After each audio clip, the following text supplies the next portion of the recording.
Бәріңе сәлем достар, сіздермен мәңгілік футбол арнасы. Біз сіздермен футбол әлемінің соңғы жаңалықтарымен бөлісуге дайынбыз. Егер бізге қолдау көрсеткіңіз келсе, лайк басып, каналға тіркелсеңіздер жеткілікті. Біз видео шығаруды тоқтатпаймыз.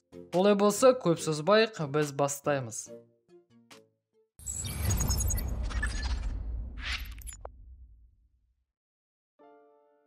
19 қарашаға Босния және Герцеговина мен Ресей ұлттық құрамаларының жолдастық кездесуі белгіленген. Өткен видеода біз бұл ойынға жанкүйерлер мен ойыншылар қарсы деген болатынбыз. Енді УЕФА-да бұл ойын бойынша шешім қабылдады. УЕФА Босния және Герцеговина футбол федерациясына егер бұл ойын ойналатын болса, санкция салатынын хабарлады. Егер бұл ойын ойналатын болса, Босния және Герцеговина құрамасы барлық турнирлерден шектеледі. Хабарламаның толық мәтіні былай жазылған. УЕФА ешқандай жолдастық кездесулерге араласпайды. Бірақ УЕФА Еуроодаққа бағынады.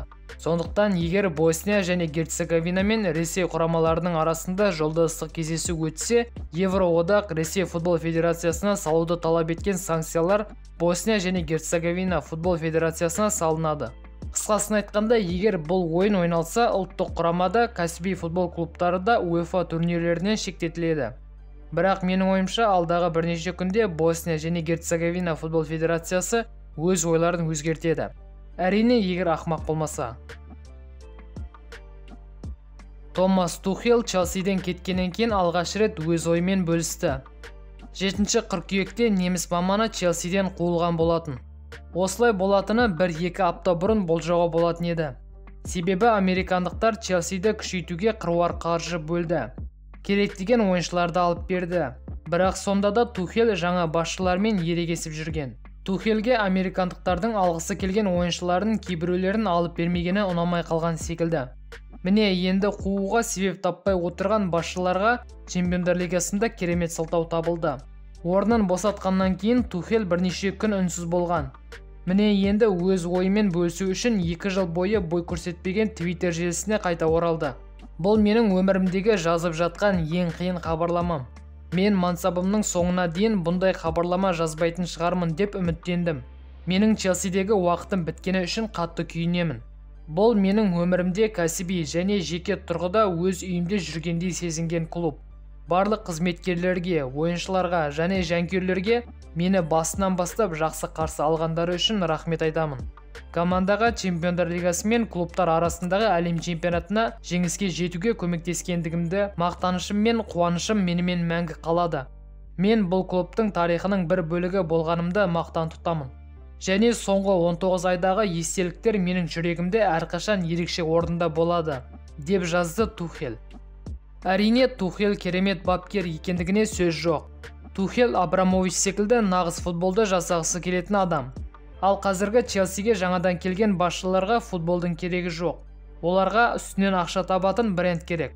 Олар қалай бренд жасап ақша табуды білетіндер. Олар жазда Неймарды, Роналдуды сатып алғылары келген. Осының салдарынан Тухель қалаған бірнеше ойыншы Лондонға келмеді. Менің ойымша, осының кесірінен Тухель жасаған жоспары іске аспай қалды. Екінші жағынан, жаңа басшылықта Тухельдің сүрінгенін күтіп отырған. Олар жанкүйерлердің Тухельді жақсы көретініне қарамастан оны орнынан алып тастап, осы маусымның басында хайпқа ілінген Грэм Поттерді алып келді. Томас Тухельге алдағы уақытта керемет клубпен үлкен жетістіктерге жетуді тілейміз. Ал біз ары қарай жалғастырамыз. 2021 жылдың жазында Пари Сен-Жермен шабуылшысы Килиан Мбаппе 19 жастағы студенттің үстінен әлеуметтік желідегі пікірі үшін шағым түсірген. Франция Blue басылымының хабарлауынша, жігіт Евро 2020-дан кейін Килиан Мбаппе туралы жазбаның астына нәсілшіл пікір қалдырған. Франция құрамасы Еуропа чемпионатының 1/8 финалында Швециядан пенальтилер сериясында ұтылып қалды.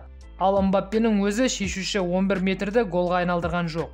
Студент желі қолданушыларының бірінің сөзін үзінді келтірдім деп сылтау айтқан. Бірақ мұндай сылтау судьяға ұнамады. Ал айыптаушы тарап арам ниетті қылмыскерді 6 айға қамауда талап еткен. Тыңдалым барысында жас жігіт ата-анасымен бірге тұратыны және университетте оқитыны белгілі болды. Ұстаздары ол туралы тек жақсы сөздер айтады. Сот Мбаппенің адвокаттары қалағандай жігітті 6 айға қамаған жоқ. студентке 1 евро көлеміндегі символикалық айыппұл және 2000 евро шартты айыппұл салды. Ол бұл ақшаның барлығын нәсілшілдікпен күресу үшін қайырымдылық қорына жіберуі керек. Айтпақшы, Мбаппе бұл іс бойынша соңғы сот отырысына келмеді және қосымша өтемақы талап еткен жоқ. Бернардо Силвада осы жазда Барселонаға ауысатын барлық мүмкіндік болды. Бірақ бұған басты кедергі болған ол Барселонаның өзі. Каталондықтар Ман-Ситимен келіссөздер жүргізуге асыққан жоқ және қалалықтарға нақты ұсыныс кеш барған. Бұл келіссөздер жайлы Силваның әкесі сұхбат берді. Келіссөздер көп болды, бірақ дәл уақытында ешқандай нақты ұсыныс болған жоқ. Ұсыныс уақыт өтіп кеткеннен кейін келді. Бұл уақытта біз бұл ұсыныстың екі жаққа да тиімсіз екендігін түсіндік. Барлығы ақылмен шешілді және бұл Бернардо үшін дұрыс шешім. Ол кішкентай бала емес. Оның жасы 28-де. Барлығы эмоциямен емес ақылмен шешілуі керек, деді Бернардудың әкесі.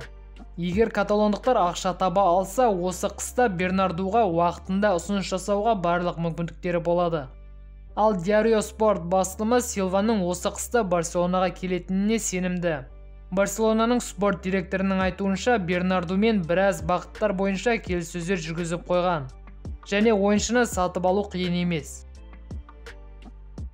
Қыста Барселона командадан көп жалақы алатын ойыншылардың кеткенін қалайды. Каталондықтар жазда бастаған істерін жалғастырады. Осы қыстағы Барселонаның басты мақсаты тағы да жалақыны қысқарту. Осы жазда ешкім бұндай талапқа көнген жоқ. Жалақы қорын тек бірнеше ойыншыны сату арқылы қысқарту мүмкін болды.